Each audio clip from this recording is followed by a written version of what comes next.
ನಮಸ್ಕಾರ ವೀಕ್ಷಕರೇ. ನಟ ದರ್ಶನ್ ಜೊತೆಗಿನ ಒಂದಿಷ್ಟು ಫೋಟೋಗಳನ್ನು ನಟಿ ಮಾಡೆಲ್ ಆಗಿರುವ ಪವಿತ್ರ ಗೌಡ ಅವರು ಸೋಷಿಯಲ್ ಮೀಡಿಯಾದಲ್ಲಿ ಹಂಚಿಕೊಂಡಿದ್ದರು. ಅಷ್ಟೇ ಅಲ್ಲದೆ ಇದು 10 ವರ್ಷ ಸಂಬಂಧ ಎಂದು ಕೂಡ ಹೇಳಿದ್ದರು.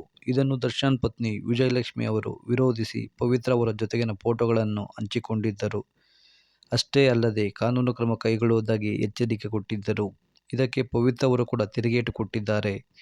ಪವಿತ್ರ ಗೌಡ ಅವರು ಪೋಸ್ಟ್ ಏನು?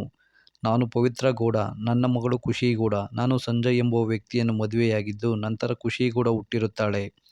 ನಮ್ಮ ಜೀವನದಲ್ಲಿ ಉಂಟಾದ ಸಮಸ್ಯೆಗಳಿಂದ ನಾನು ಸಂಜಯ್ ಅವರಿಂದ ವಿಚ್ಛೇದನ ಪಡೆದಿದ್ದೇನೆ. ಇಲ್ಲಿಯವರೆಗೂ ಖುಷಿ ಗೌಡ ದರ್ಶನ್ ಶ್ರೀನಿವಾಸ ರವರ ಮಗಳೆಂದು ನಾನು ಎಲ್ಲೂ ಹೇಳಿಲ್ಲ.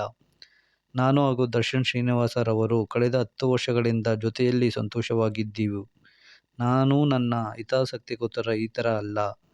ಇದು ನಮ್ಮ ಪವಿತ್ರವಾದ ಪ್ರೀತಿ. ಕಳೆದ 10 ವರ್ಷದಿಂದ ಜೊತೆಯಲ್ಲಿರುವುದು ಸುಲಭವೂ ಅಲ್ಲ.